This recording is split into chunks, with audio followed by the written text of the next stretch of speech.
Assalomu alaykum. Andijon viloyati Marhamat tumanida Ko'tarma mahallasidagi 466-ko'ntrdamiz. Bu ko'ntrimiz malinaga ixtisoslashtirilgan bo'lib, bu ko'ntrimizni umumiy maydoni 10 gektarni tashkil qiladi. Maydoni uzunligiga 350-360 metrni tashkil qiladi. Eniga 260-270 metrni tashkil qiladi. Bu malinamizning bir tomoni terakzor, yana bu tomoni uzun bog' hisoblanadi. Ko'rishingiz mumkin.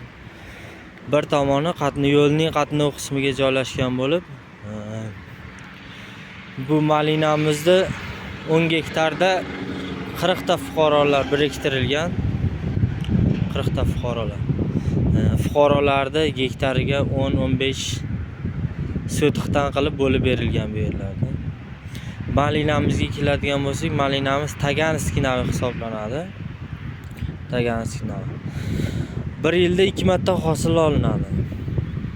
2 marta hosil olinib, agatiga 250-260 tubdan ko'chat ekilgan.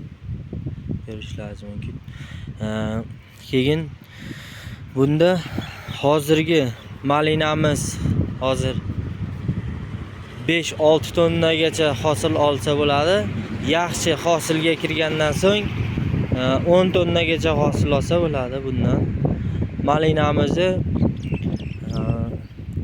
kooperativini Orzudagi malina kooperatsiyasini biriktirganmiz.